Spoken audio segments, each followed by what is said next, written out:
how fast was that pencil moving after 1 second? If you've never been asked a question like that before, you'd probably have no idea where to start. I know I wouldn't. So how would you solve a problem like that? If you ever have a problem that you don't know how to solve, one of the best things you can do is always to try to find the simplest, non-trivial version of that problem. So let's imagine that I'm going on a trip and I'm driving down to San Francisco and I drive for 2 hours. I go 80 miles in those 2 hours. And someone asks me, what was your average speed? I would say 40 miles an hour. And you could get that by doing 80 miles divided by 2 hours. But say, for example, for the first hour, I went about 60 miles an hour. On the freeway, there was no traffic. It was an easy ride. But then on the second hour, there was a lot more traffic as I got closer to the city, and I went only about 20 miles an hour for the next hour. That would still give me the same average, but that feels a lot different. Say you divide that up again. For the first 30 minutes of my trip, I'm not quite to the freeway. I'm more on back roads, just getting to the freeway from my house. And say I'm going about 45 miles an hour there. Then I get to the freeway and I go 75 miles an hour for the next 30 minutes. Then, as I'm getting closer to the city, it's starting to slow down a little bit, but not quite that much. Let's say on the freeway I'm now going 45 miles an hour. But for my final 30 minutes, I'm off the freeway. I'm now driving on the streets. There's really bad traffic. Say I'm going 15 miles an hour for this average 30 minutes. That still gives the same average 40 miles per hour for the whole trip. But every time you take a smaller time frame, you get a better picture of how fast you were really going. Let's try and draw that situation. So say let's draw a graph. So let's make the y-axis the distance that I've traveled so far. And let's make the x-axis time. We know that at 2 hours, I've gone 80 miles. So we can say that this point right here is going to be, 2, 80, right? This is my start at 0, 0. This is my end point at 2 hours, 80 minutes. In the first situation, what we did was we just said, well, we went the same speed the whole time. That would give us a line that looks something like that. But in the next situation, we said we went 60 miles in the first hour. That'll be like somewhere up here, but then ended at the same point. That would give something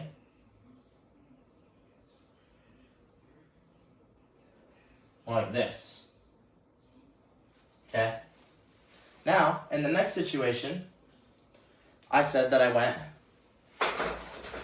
45 miles per hour in the first 30 minutes, which, 45 divided by 2 equals 22.5 miles. 22.5 miles, it's going to be about here. So we're going to have a point like here. Then we said we went 75 for the rest of the way, which will put us back up at this point. Then on here, we kept going about 45 miles an hour for the next part, right? Which will get us to about somewhere here. And then we end at the same end point. We're still going slow at the end. That will give us a graph more like this. Right? Now, let's imagine what the actual time frame looks like for distance over time. So, say we start, I'm just going to draw the same graph over here. So time, distance. Let's say, let's start a drive, we stay here, right? And, you know, we're going pretty slow at first. And then we start to speed up as we get on the freeway. Then we hit some traffic and slow down still on the freeway. And then we get off the freeway. Let's say this is our actual distance over time graph. If we look over here, this straight line, it's not a very good approximation for the actual graph. If we look at this two-part line, it's better, but it's still not great. But if we look at this four-part line, we're getting closer and closer. Right? If we just redraw these, this would be our straight line. Halfway would be about here, so we go here and then here. A quarter would be here, here, here. And you go straight line, straight line, straight line, straight line. So the more we break it up, the more accurate it is. And what we're really finding in each of these intervals with these numbers is we're finding the average velocity. And what we're saying this is, let me erase this. In each interval, what we're saying is the average velocity. Well, what we did is we took the change in distance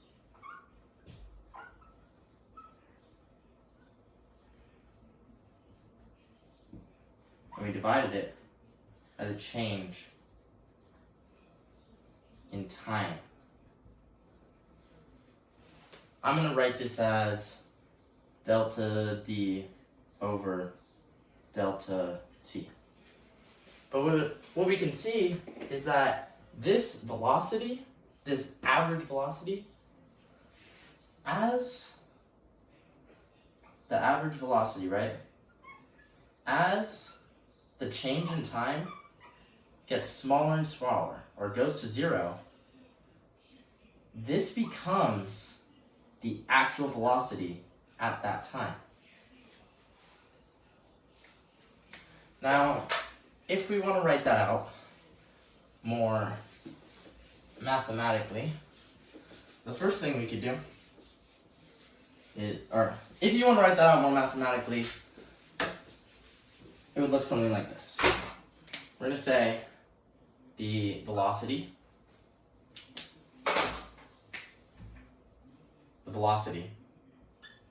at any time is going to equal the limit as the change in time heads to zero of the average velocity, which we already said the average velocity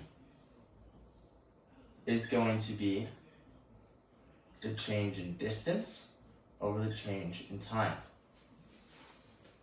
Now this distance, say it was say distance is a function of time, okay? Then we can redraw some graph. Let's roughly draw, and our graph looks something like that. We can say that this is T1, this is T2, like the x value.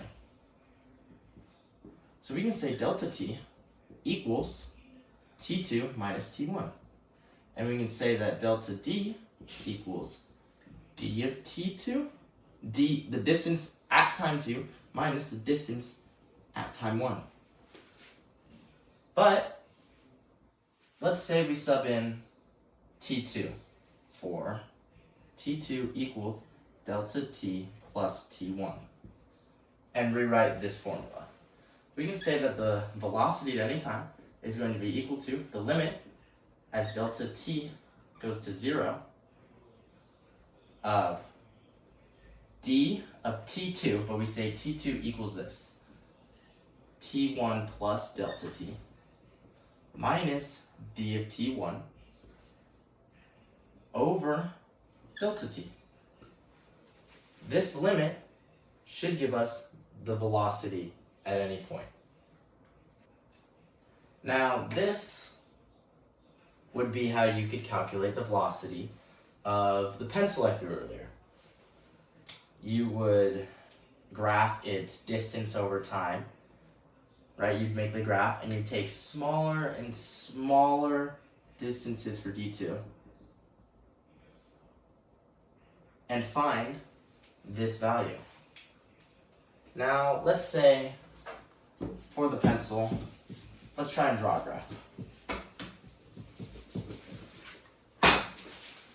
At first, I throw it up, it stops, and then it falls back down. So if we draw something like that, we'll end up with a shape that goes up, reaches a max height, and falls back down. And let's say I give you the distance, this formula for this line.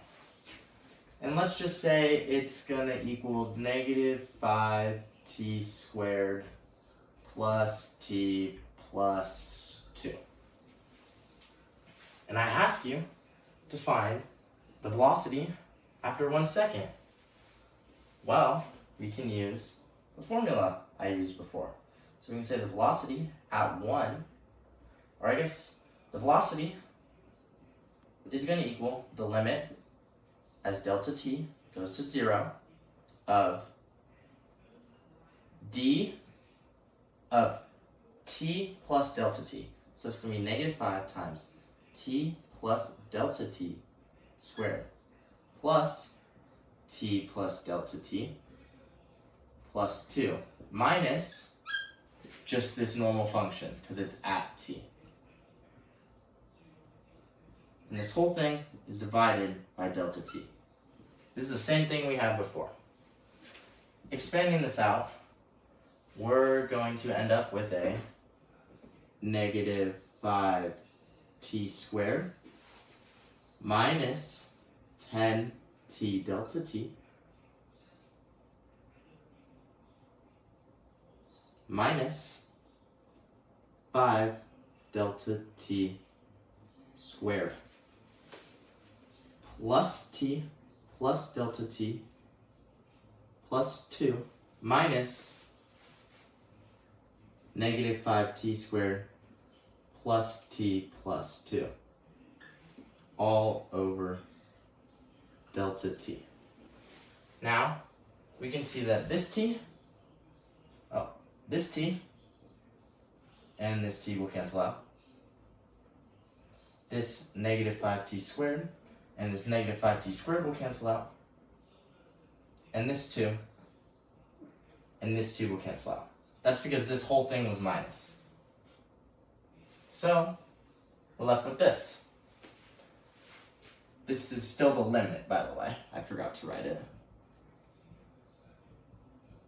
Now, we can say that velocity, let's just continue this. The limit as delta t goes to 0. Let's divide everything by delta t. Negative 10t times delta t is just going to be negative 10t. Minus 5 delta t squared divided by delta t is minus 5t delta t. Plus delta t over delta t is just plus 1. If we take the limit as this change in time goes to 0, this goes to 0, and we end up with negative 10t plus 1. Well, then if I were to ask you what's the speed at 1 second, we could say we just plug in 1 and we do negative 10 times 1 plus 1 equals negative 9. In this case, meters per second. But more generally, this formula, we can think of this formula in a different way. Let me rewrite the formula for you.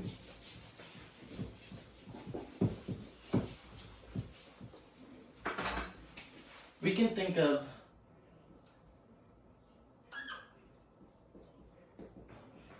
this formula in a more general way if we stop and think about what all of this is saying.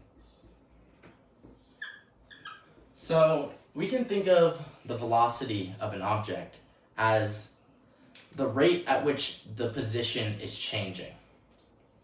And if you think of it more in that general way, then why does this have to be speed and this have to be position? This could just be the rate of change at any given point, what the rate of change of the graph is going to be. And that is what we call a derivative.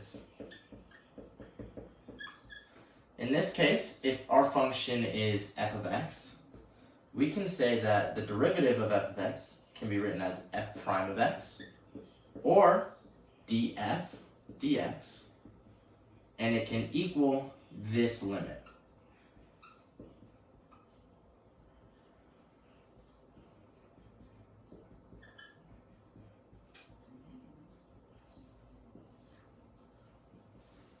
This formula is what you would use to solve a question like this.